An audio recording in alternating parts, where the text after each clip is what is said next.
Good evening, ladies and gentlemen, and welcome once again to NOLA Theater Talk. My name is Alan Smason, and we broadcast on the NOLA Theater Folk Facebook group, on the theatercriticism.com Facebook page, and my own YouTube channel. Tonight, we are very pleased to have actually two actors in the house, as it were, but one in particular who's doing a one-woman show at BB Stage Door Canteen called Wit and Wrath: The Life and Times of Dorothy Parker. And of course, we'll be welcoming Claudia Baumgarten, who is the actor in question that we mentioned, but also her director, Diana Shortez, is also going to be on hand with us tonight.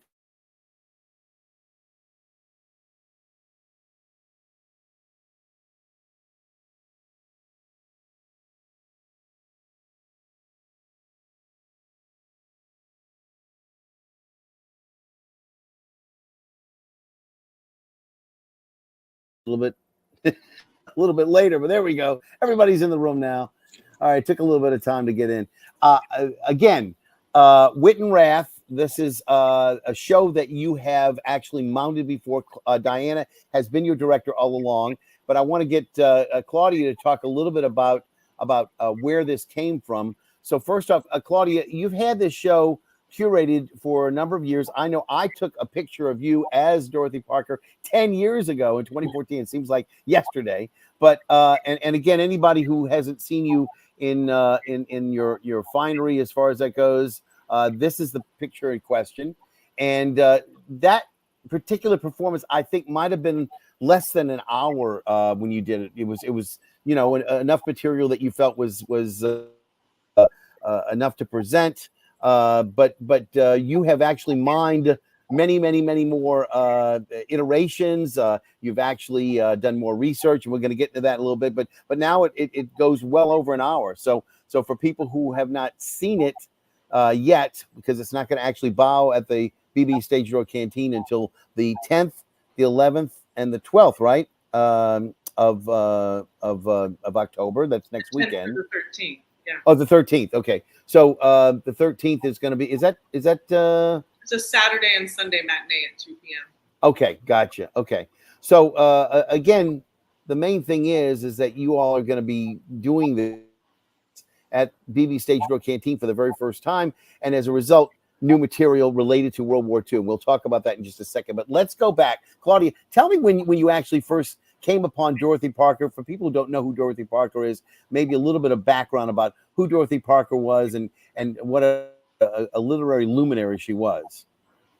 Yeah, Dorothy Parker was the most quoted woman in the 1920s and 30s. She was famous across the country. She had started out writing witticism that got published in a lot of magazines, because, at the time there were tons of daily newspapers, magazines, just way more publications than there are now, of course.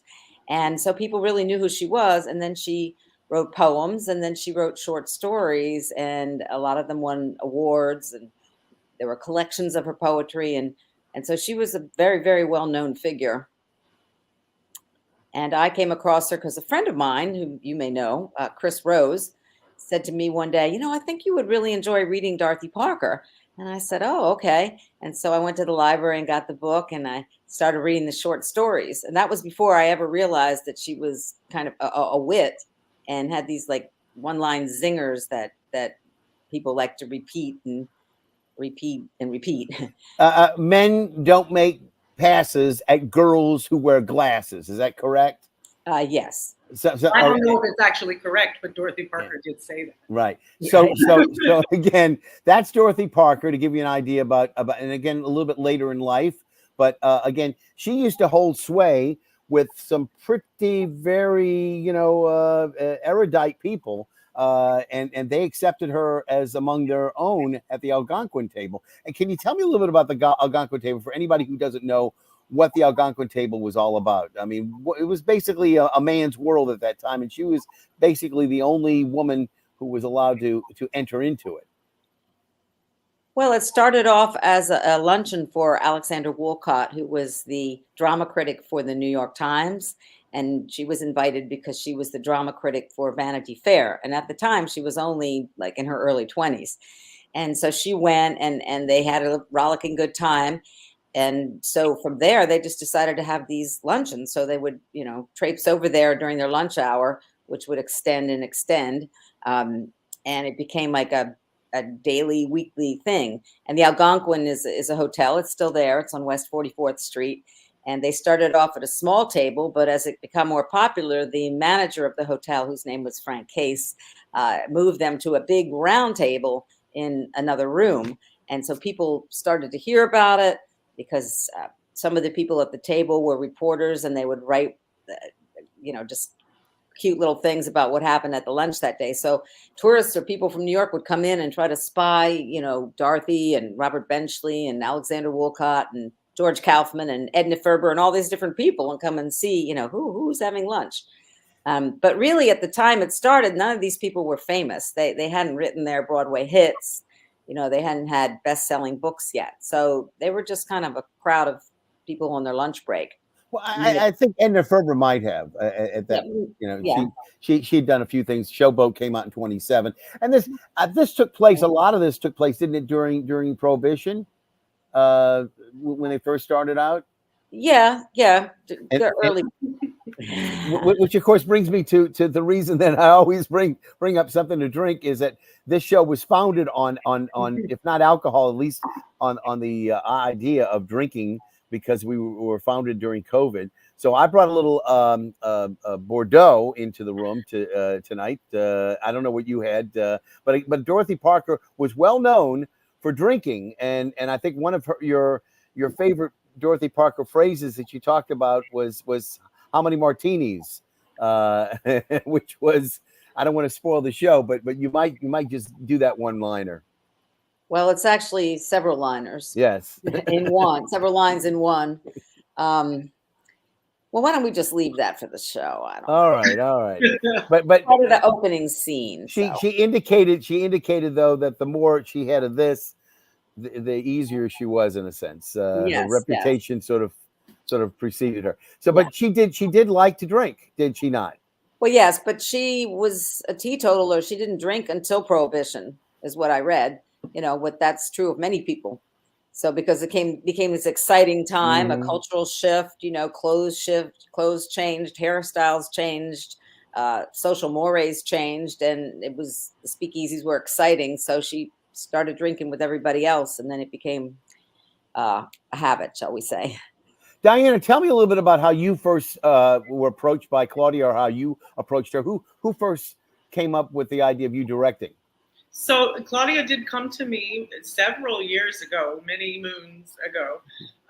As you may know, I came to town actually with a show in my pocket about the poet Anne Sexton, which I continued to develop over time. And I think it was a result of having seen an iteration of that show. Claudia, maybe you can chime in on that, which inspired Claudia to come to me and say, I would like to do something similar with Dorothy Parker. Could you help me?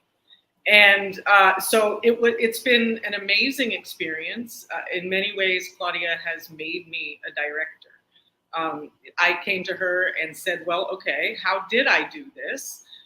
Let's see what we can do with the work of Dorothy Parker. I was not familiar with Dorothy Parker at that time, and she's become a part of my life and a part of my heart and soul as well, thanks to Claudia.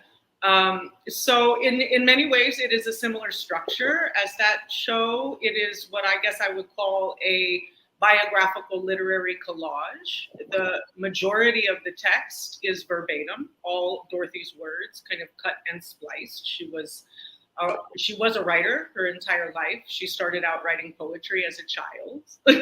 and she was very prolific, right? Yes, very prolific. So she wrote poetry and prose. She wrote book reviews, play reviews, essays, short stories. Some of her short stories have been excerpted in this show. And Claudia and I both agree that the short stories in so many ways are the heart of who she is, in terms of being able to express really the brilliance with which she observes society and creatively made a point about what she thought was and was not perhaps working And society. Diane, I want to get back to you as the director on how you approach this, but let me get back to Claudia for a second. Claudia, how is it that you first approached this literary figure? Where was it that the spark came for the genesis of the show? Well, as I mentioned, I started by reading the short stories, and I thought, wow, these are really beautiful. And then from there, I realized that she had said all these other like witty phrases and written essays and book reviews and then drama reviews. So I read those and I thought, well, I could do something with this. And I remember Reese Johansson was doing little salons at that time at Megalopolis' studio, and she would invite different people to come and do 3 minutes, 5 minutes, 10 minutes. And so I said, well, I could do a little of this Dorothy Parker for that. And so I'd come over there with a martini in hand and then just say some of her quips, like, say my verses, do not scan, and I get me another man, and kind of combine those. And then I had read The Waltz, which is a short story in the compilation, her anthology. And I said, oh, I think I could edit this and do like The Waltz, do the dance number. I didn't realize that people had done all these things before, which was really good not to know that. Or they had attempted to do different versions of Dorothy Parker's life. So I developed The Waltz into a piece that was like 10 minutes long. And again, it would be an evening and I would get invited and I would do that. So that's how it all kind of started. And then one day I thought, why don't I just do the whole thing? But I didn't write it all at once. I just wrote it little by little when someone invited me, and it just sort of developed organically. And Diana, when you have somebody who comes to you with a work and they've already developed a portion of it, do you then try to lengthen it as a director, or do you try to refine what she's already got there on the plate, so to speak? How do you approach that? And I know you've taken this show on the road, so I want to kind of get an idea about, first off, how you approached your work as a director, and then how you intended to take the show before it's come to the BB Stage Door Canteen onto the road to Canada and other places. Yeah, it's definitely a process for me of working from the inside out. My work tends to start small. It starts with an idea. It starts with maybe even a phrase, or as Claudia said, we began with the waltz, which then, so we developed this 10-minute performance, which was an excerpt and a collage, right, which involved music and movement and poetry. And then we expanded it from there. And little bit by little bit, it's really been Claudia driving the momentum of the piece. As a producer, she has done a wonderful job really seeking out opportunities, and really decided that the Fringe Festival circuit was a good way of developing it. Also, we have done some work in the academic community, working with colleges, universities, also the library system. So it's really a matter of looking for where are those opportunities where we could bring a show, which can be we've had the opportunity at the World War II Museum to expand it to almost a 90-minute piece, but it grew from that 10-minute zygote. It just grew and grew and grew and grew, and now we can adapt it. So the Fringe Festival circuit is about a 50-minute show, or 45 to 55 minutes is usually the structure there. So, but then we can expand and contract as necessary. Claudia, you've taken the show, I think, to Washington, D.C. too, didn't you, at one point? Now, when you travel with the show, does your director come with you or not? Sometimes, yes. Yeah, depends on a variety of factors. Yeah, I also act as often as a stage manager. I have experience in many different aspects of theatrical production. Often Claudia will bring in other people because it takes a village, right? The more the merrier. Yeah, we did go to the Capitol Fringe in DC, which, by the way, Claudia was awarded Best in Category at the Capitol Fringe in Washington, DC. So. And that's got to go over very well with you, that you're doing a good job, that people recognize you. Yeah, I mean, DC has a lot of bookstores and a lot of readers, so they're very literary. So it was a great place to perform this. Yeah. So now you're about to go into BB Stage Door Canteen, a place, of course, housed at the National World War II Museum. And you, of course, know that when you're going to be doing a show at the World War II Museum, you're going to end up having to have some kind of resonance with World War II in some way. And I'm sure that that was part of the presentation, that when you decided to approach them, that they said, well, we'd love to have your show, but we'd like to make it relevant to what we do as our mission too. So what was it that you did, without revealing all the facets, but what was it you did, and how did you approach the researching of material for this show to expand it? Well, once we agreed and there was a commitment on both sides, I got all the books out and I read them all again, all the biographies. I mean, I have an entire 2 shelves of her books, and I read back through them all again this summer. And then, because I hadn't paid particular attention to her activities during the war necessarily, and so I read it all, and then I wrote it all down, and then it was like, pages and pages, and I said, okay, what's the most interesting, what is not usually covered? And I found a lot of really fascinating things, kind of from the woman's side, especially, women who were home where their husbands were overseas. And so I found some artifacts by accident, kind of on Etsy and eBay, that I ordered that are in the show, and they're, from that time period, which is really exciting. And so I learned a lot, and I think that it's become, and it sort of filled in the story. There were aspects that I wanted to add to the show because I felt like, yeah, she's really funny and that's what people like. But then, her serious part is really important. And I got to add it by including a lot of this information from World War II. So I'm really grateful to have that opportunity. And Diana, when you have new material like that, does Claudia then show you what she's got basically, and you start to refine it at that point? Or do you have her perform what she's got and say, well, we need to maybe take that out here, or add this here, or maybe move this around? How does that work? There is a bit of editing that will happen in the process of it. Maybe, okay, well, the timing would work better, or the mood shift would work better if we maybe put this here, or we cut that out. Maybe this isn't necessary. In many ways, it's like cooking, I guess. We taste it and we see how it is, and then we adjust, maybe add a little salt and pepper. But so that process, that's been a big part of this current process, has been taking that new material and shaping the show so that it really works, it really fits. And I'm so happy that we have it really delved into what she had to say about World War II in general, because it's some of the richest material in the show. It's very powerful stuff. Yeah. Well, again, I always thought the show was wonderful before, so I can't wait to see it. In terms of what you're going to be doing with it. Again, is this a bigger stage than you normally perform on, Claudia? Well, when you're traveling the fringe circuit, or you're doing cafes or libraries or bars, there could be anything. So I don't know if it's the biggest stage, but it's probably the nicest stage. It's a beautiful facility. And again, you're working with technicians, lighting, and with the sound, etc. I would also like to add that we have the blessing of working with the very talented and amazing Harry Mayron on piano for this production. So we have in the past had a recorded soundtrack, and occasionally worked with a live violinist, particularly for the waltz. But in this production, Harry has been working with us to underscore the entire production. It is absolutely a dream. All of a sudden, Dorothy Parker has a baby grand piano in her living room. It's amazing.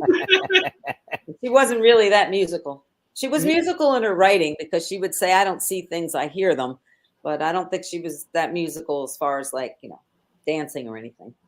So this is just basically an extended weekend for Dorothy at the World War II Museum, and again, I guess my question is if they do well, and I know they still have a few tickets to sell there, but if they do well, could this be something that you'd like to see brought back if they're interested in having this on a continual basis, once a year or maybe once every other year or something like that? Would that be something in the offing that you'd like to see revisited?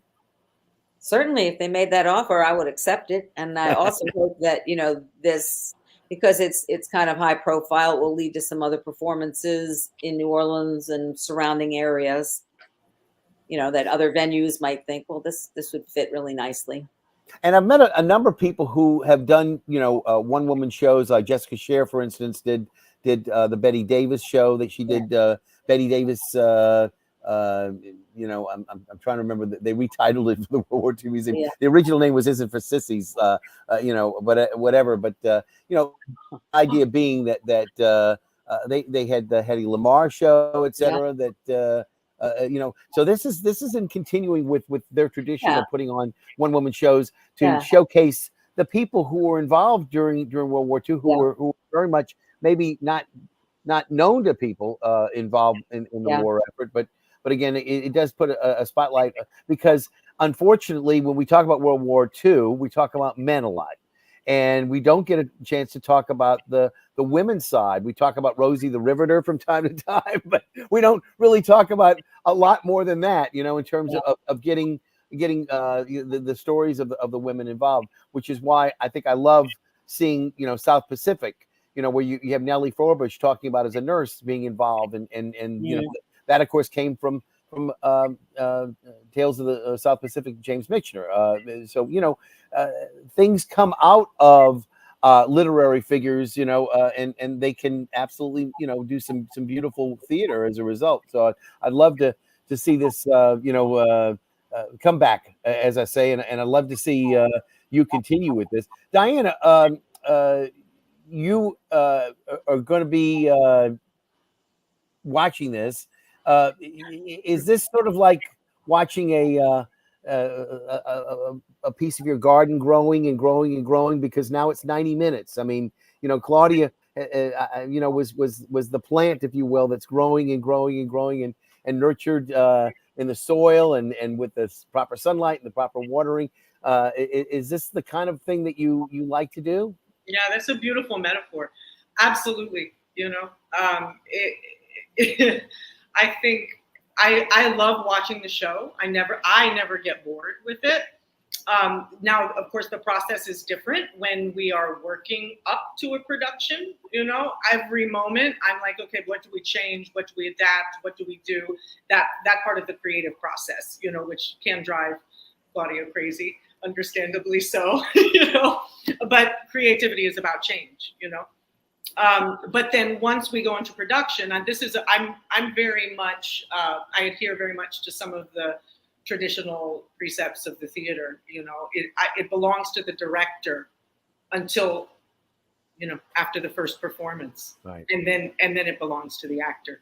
Right. And so we're in this interim place right now where we're going into tech week and, all of the technical elements, which I very much enjoy, working with lights and sound and all of the production value begins to pop, So at this point, and it's the point at which Claudia, I've encouraged her to begin to really trust her instincts. And she said, well, that's a very odd statement. I'm like, yes, I've been like meticulously saying, do this, do that, do this. But now it's the time to let go. It really is like you say, it's like tending a garden. It's very much to me reminiscent of like cultivating and growing a child. It's a baby, and so at some point you guide and then you let go and you watch and support the next generation, the next iteration of it. And Claudia has just been, as I said, so amazing in helping me to really get to a place of feeling confident and being able to enjoy the process as much as I have of creating and then letting go. and Claudia, as it were, child about to be released into the public, about to own this on your own, what do you look for in a director that Diana fills the bill with? Well, she's super creative and is really, I think, good at movement and choreography, and because I'm on stage a long time, so it's a lot of information, to be able to intersperse it with a lot of movement and gesture, and and also it makes it watchable, and also she's got a good ear for the sound and the phrasing and, I mean, many things. All right. Well, again, anybody who wants to go to the show, you've got ample opportunities. And again, I guess what I would like to say is in order to be able to do that, if you want to go, you should go to the World War II Museum site, I assume, which was what National World War II, and it's with a 2, not TWO, National World War II museum.org, right? Well, it's National WW National WW museum.org, and then it'll show the flyer that they made, which is also really lovely. And then you go to the click tickets, and then there for actors and people in the industry. Thursday night is a discount night. Okay, so again, I think that's the right one, isn't that right? National WW Museum is not it's misspelled, of course. Yes, but it's my habit to sometimes get things wrong like that. But let me see if I can get that right. Yeah, let's see if that works now. Right? Yes. So okay, so that's where we need to go. And again, those of you who are interested in getting tickets, they're available. This is not a dinner show. This is about almost 90 minutes now, approximately, maybe a little bit less. shorter. Yeah, but again, much longer than the original iteration that I saw, which was probably less than 20 minutes or maybe just for half an hour when I first started. So you really fleshed it out, and she comes to life, people that you really have to see Claudia assume the character of Dorothy Parker, because she really does live it like she is Dorothy Parker. I mean, she assumes the character, and everything is so authentic. I know you wear the authentic 1940s garb, etc., and you must go to certain places and say, oh, that'll be wonderful for the act, right? I mean, some of those things that you're wearing, the hats and the different suits, etc., right? Well, they come from my store, but yes. so you might want to mention that a little bit. Just give yourself a plug.